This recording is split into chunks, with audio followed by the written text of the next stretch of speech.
A warm greeting to all. Today we are going to discuss about a very first unit on power system operation and control, that is preliminaries on power system operation and control. Let us start with the structure of Indian electricity sector, in which we are having 7 layers starting from policy making till markets. We have covered 3 layers in the previous semesters under the courses called Transmission and Distribution and Power System Analysis. The concepts and the idea what we have studied in those papers will be applicable only for planning level of power system. And we are having another course called Deregulated Power System or Restructured Power System as an elective in UG level that covers the entire concept of electricity market. And in this paper, Power System Operation and Control, we are going to discuss about the functions of national, regional and state level load dispatch centers. And we don't have any specific courses that covers policy making and regulators. So being an electrical engineer, as a self-assessment, we have to be aware of a Regulatory Act 2003. Without knowing the Regulatory Act 2003, we cannot understand the complete functionality of a power system. This diagram shows the entire structure of power system. We all know power system comprises of generation, transmission and distribution. Power is being generated in a generating station. With the help of step-up transformer and transmission network, we are transmitting the generated power in a high voltage to various locations. And after a particular distance, with the help of step-down transformer, we are stepping down to the required voltage levels. And using distribution transformer, we are distributing the generated power to the various loads.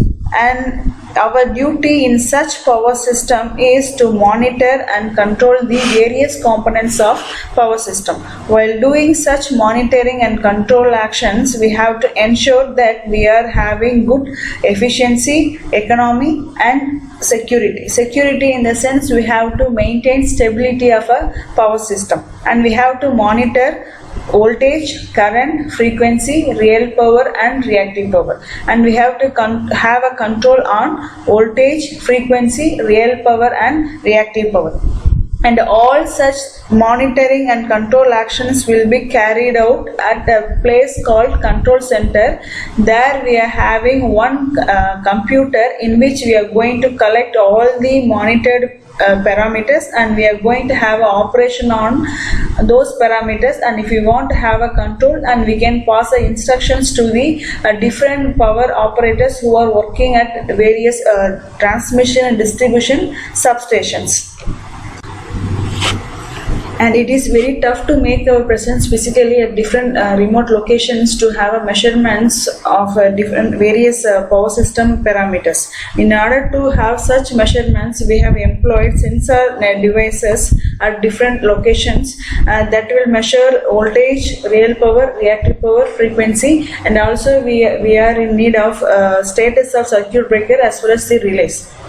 And the measured parameters and all the data will be collected, and it will be transmitted to the energy control center via the communication network available. And after received the collected data at the remote control center, if you want to do some operations and the control actions, and we can do all the process what we need to do in the energy control center, and want to pass any control instructions to the different energy operators, and with the same communication network we can instructions to the power system operators. And the different control actions like in analog will be load frequency control, automatic voltage regulator at the generating stations, and the digital controlling actions like the status of the circuit breaker, relays as well as the tap changing of a power transformer.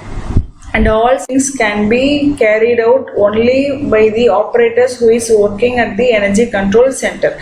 And we can call this computer as the entire hardware as the SCADA, that is supervisory control and data acquisition. It means that it is collecting the data and it is communicating to the energy control center through the communication network, and with the same communication network again it is giving instructions to the remote location of the power system.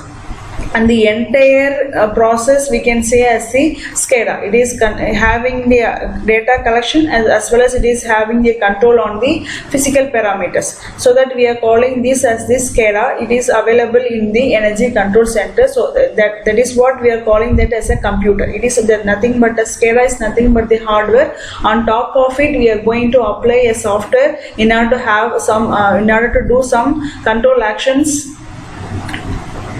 Next is energy control center or load dispatch center. The functions of load dispatch centers are data collection, state estimation, security assessment and security enhancement.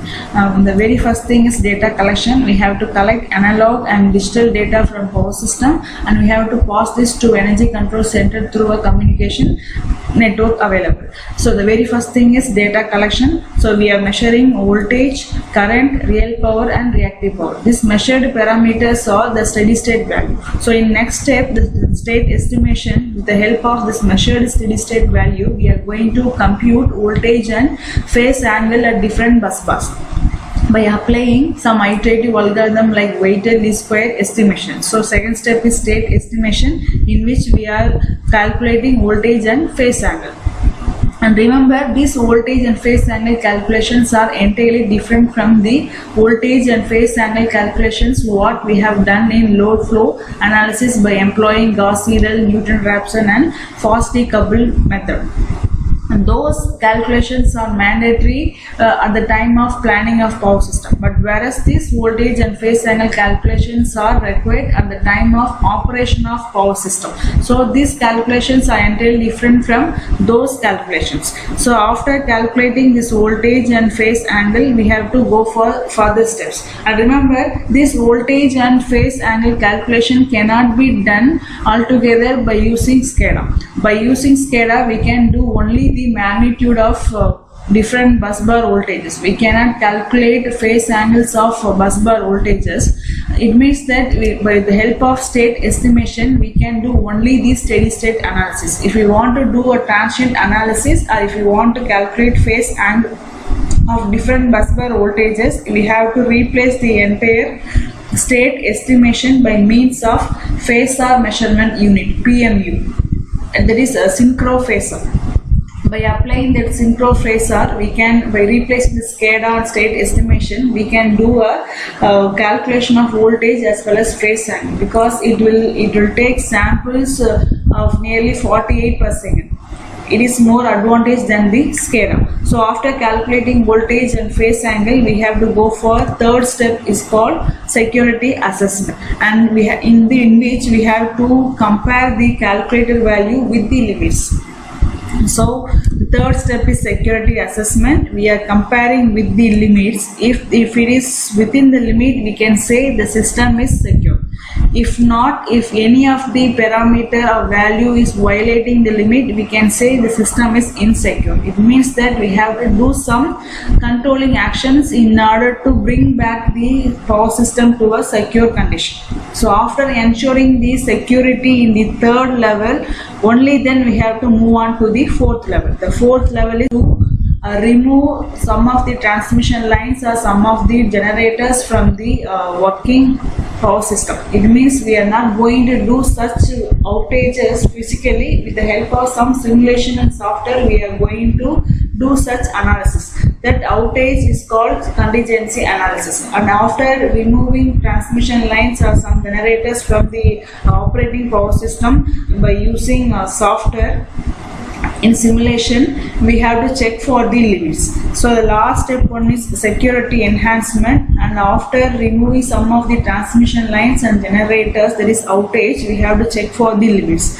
And if all the parameters are within the limit, we can say the system, entire power system is completely stable. Or else, next is state dispatch center or state energy control center. In our state, we are having 3 local load dispatch centers located, one in north, one in west and one in south. And for north it is in Chennai, and for west it is in Erode, and for south it is in Madurai. And all these 3 local load dispatch centers are interconnected, and individual load dispatch center are responsible for the monitoring, operation and control actions of their respective area, and also they have to take responsibility for the monitoring, operation and control for the interconnection in between the neighboring local load dispatch centers. So these three local load dispatch center is having a supervisory control center, that is state dispatch center, which is located in Chennai. They are also having a SCADA, and they are having a pure overall control for the entire local load dispatch centers. They can also have a control on any of these local load dispatch center, but they are maintaining the protocol or hierarchy that they will only pass the instructions or control actions to be taken out to the local load dispatch center, and via this local load dispatch center they will do some control actions or some operations in the remote locations. Regional dispatch center for our southern region, we are having energy control center at Bengaluru, and it is having supervision control for 5 states like Kerala, Karnataka, Tamil Nadu, Telangana and Andhra Pradesh. And of course in each and every individual state dispatch center will be having its own local dispatch center. So the hierarchy is, the very first level is local load dispatch center, and top of it we are having state dispatch center, and after that on top of state dispatch center we are having a regional load dispatch center. For our southern region we are having at Bengaluru. It means that at Energy Control Center at Bengaluru we can have a control even for a remote area, like we can have a control at anywhere at any of these 5 states. Say for example, we can have a control for a particular transformer located at Tirunelveli or Kanyakumari by sitting at Bengaluru Energy Control Center.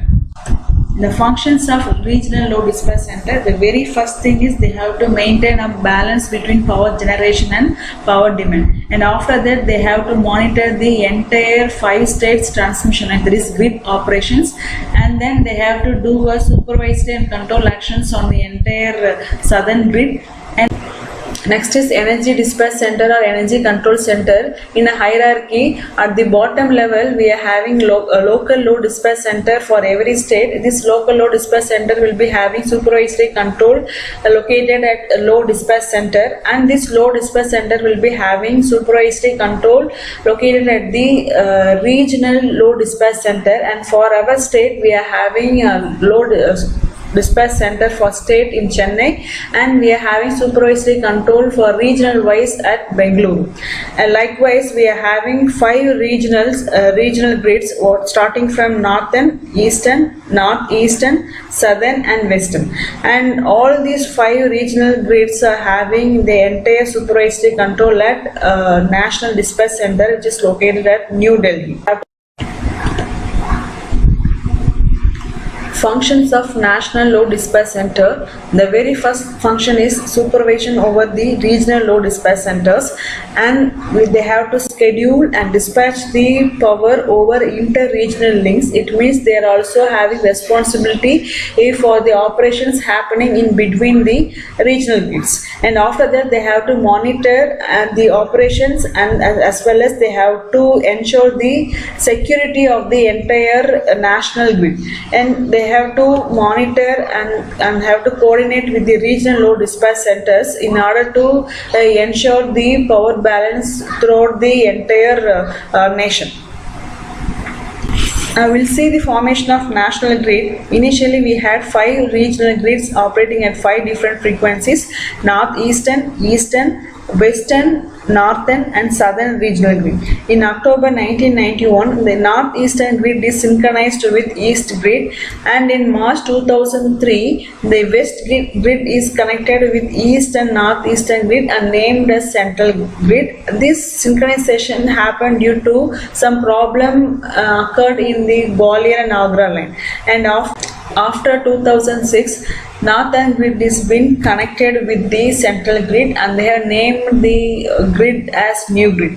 The new name came from the very first letters of the 4 regional grids, like N for northern, E for eastern and W for western grid. And at that time southern grid alone is operating at different frequency. So after 2006 we are having 2 grids operating at 2 different frequencies, and at the last day of 2013 and when the southern grid is been interconnected with new grid, and after that the entire country is operating at one frequency, so that we are calling as one nation, one grid and one frequency.